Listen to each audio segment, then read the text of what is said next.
Olá, você que está prestes a assistir à mesa de debates de hoje. Você sabe que o nosso programa é feito todos os dias com muito carinho para você. Então já te convido para curtir o nosso vídeo, compartilhar os nossos programas nas suas redes sociais e se você ainda não é inscrito no nosso canal, se inscreva para não perder nada do nosso conteúdo. Mesa de debates. Oferecimento Unimed Juiz de Fora. Planos exclusivos para estudantes do maternal à graduação. Premium FM, sintonizada no seu bom gosto. Estamos de volta com a mesa de debates aqui pela TV Juiz de Fora. Hoje completa 18 dias do rompimento da barragem da Vale em Brumadinho, na região metropolitana de Belo Horizonte. Até agora foram confirmadas 165 mortes na tragédia que pode ser o maior acidente de trabalho da história do país. A lama que devastou a região deixará um grande impacto ambiental que ainda nem pode ser calculado. Professor, eu queria que o senhor falasse de que forma que essa lama pode impactar os diferentes ecossistemas da região. Então, antes de responder essa pergunta, lá na universidade foi criado um GT, um grupo de trabalho de professores de diversos departamentos e pessoas que estão querendo ser envolvidas nessa questão de Brumadinho em diferentes áreas. Foi coordenado pela Pró-Reitoria de Pesquisa e a Pró-Reitoria de Extensão. E um dos frutos desse grupo de trabalho é o professor da Geociência, que acabou de chegar de dessas visitas à área afetada e tal. E ele, com muita propriedade, também participou de Mariana, então acho que a gente tem muito a contribuir como universidade para o levantamento dessas questões. E sobre a sua pergunta, eu acho que a gente tem muito que aprender com o que aconteceu em Mariana também, né? Mariana, 3 anos atrás, a gente teve um evento similar.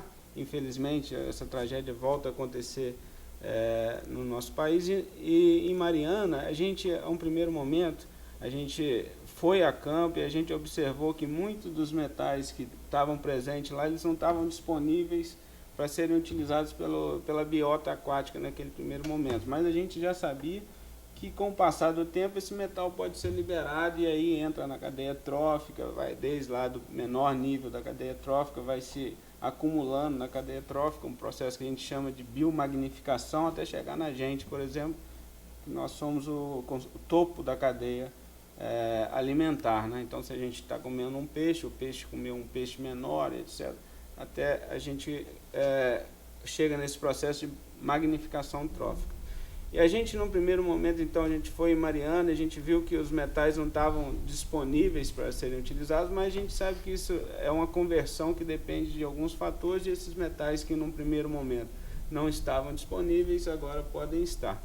E lá a gente fez um experimento que foi publicado recentemente, no final do ano passado, onde a gente viu que mesmo as concentrações bem pequenas, elas tinham capacidade de causar problemas genotóxicos. E aí a gente fala de mudança nos índices de mitose, ou quebra de cromossomos, etc. Então foi um primeiro indício de que a lama que estava presente naquele rejeito de Mariana, ela poderia causar problemas biológicos e, por consequência, problema ambiental.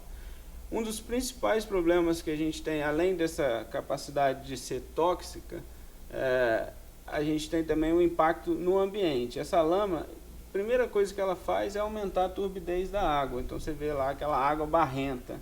E numa água barrenta como essa, esquecendo toda a capacidade toxicológica, a água barrenta por si só, ela impede a penetração da água e, por consequência, as algas ou os organismos que fazem a fotossíntese, a fotossíntese é dificultada porque a luz não penetra na água. Com isso a gente tem várias coisas que são ligadas à perda da capacidade fotossintética. Por exemplo, a capacidade de oxigenação da água. Sem oxigênio a gente compromete toda a vida ali naquele ambiente.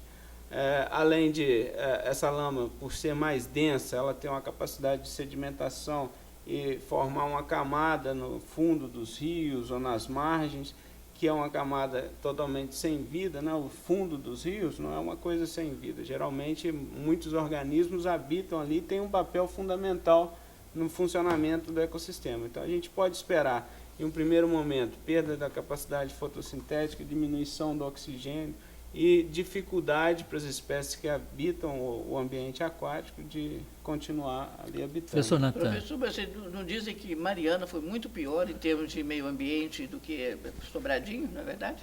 Na verdade, em relação ao impacto ambiental, Mariana foi uma quantidade de rejeito muito maior. Agora, Brumadinho tem um impacto social que é centenas de vezes maior, talvez.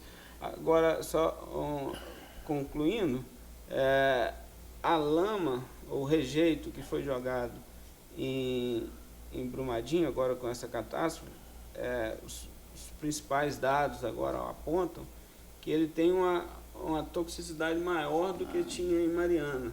Em Mariana e aqui a gente tem um primeiro efeito que é o aumento da turbidez. Então a gente deixa de ter uma água clara para ter uma água turva. Mas o que causa esse aumento de turbidez, se é um componente tóxico ou não, a gente precisa descobrir a partir de agora.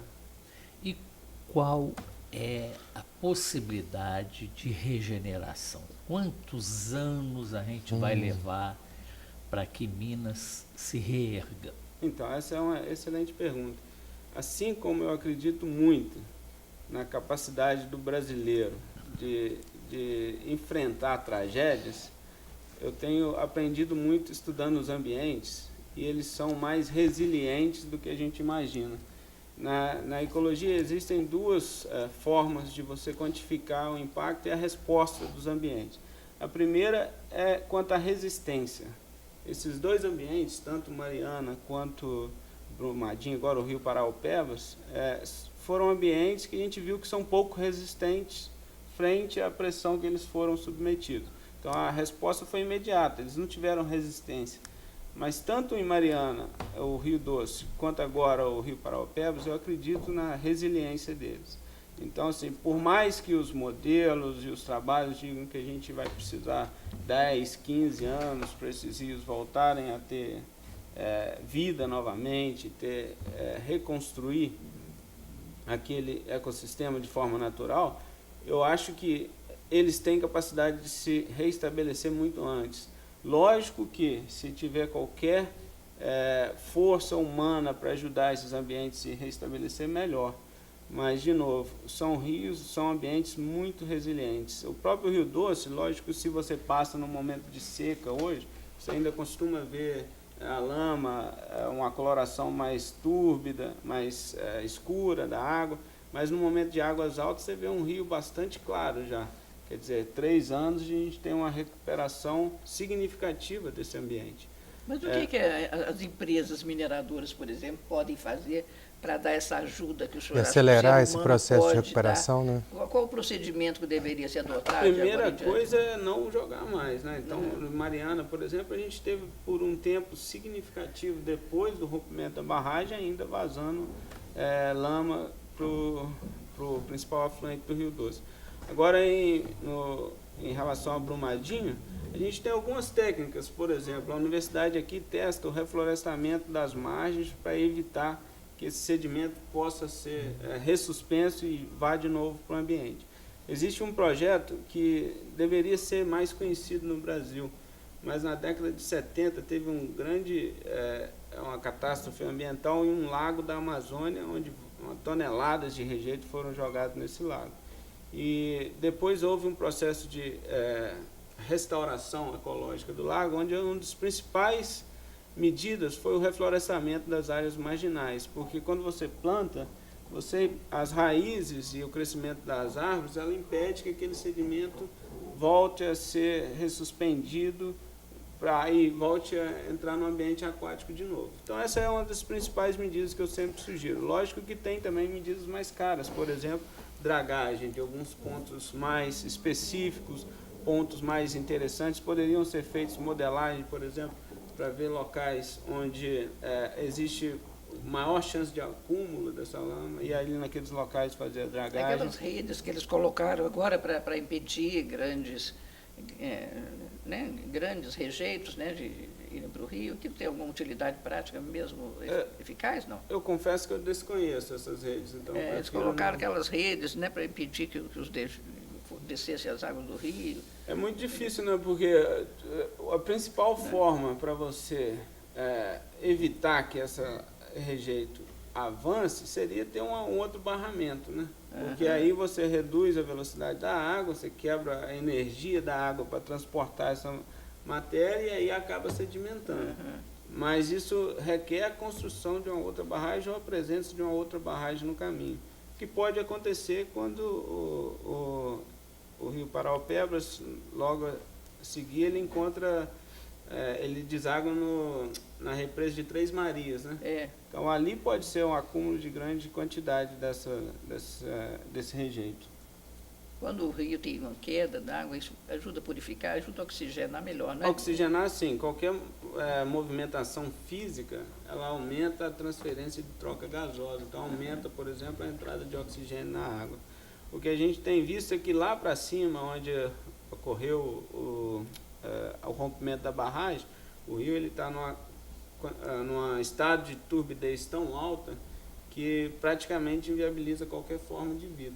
E uma outra coisa que a gente aprende dos modelos de ecologia é que, você imagina assim, quem já jogou bolinha de gude, tinha aqueles buracos na terra que a gente jogava e você tinha que fazer a bolinha e cair naquele buraco, né? Se você imagina 2 buracos daquele, e onde cada um é um estado de equilíbrio do ambiente. Então você tem uma bolinha no primeiro buraco daquele, indo de um lado para o outro assim, se você forçar ela, certo?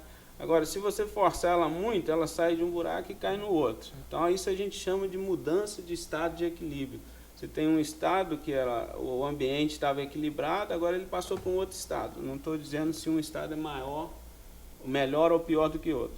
O que eu quero dizer é o seguinte: a partir do momento que um ambiente ele muda de estado alternativo, a energia que você precisa para fazer ele voltar é muito maior. E a energia aí a gente fala de custo financeiro, de conhecimento, de trabalho, de investimento. Então, a principal forma de você manter um ambiente é evitar que ele mude de estado alternativo. É prevenção. É a prevenção. Natan, você está falando em prevenção e a gente até vê que essa loucura, o Rio de Janeiro, por exemplo, toda vez que vai chegando o verão, vai despencar uma quantidade de barraco e casas, esse negócio agora, Tim Maia já arrebentou de novo. Como fazer para as pessoas entenderem, quer dizer, uma questão que o Wesley está trabalhando aí, dessa educação ambiental, da pessoa pensar no risco e como é que a universidade, como é que a ciência, como é que isso aqui pode ajudar a mudar esses elementos.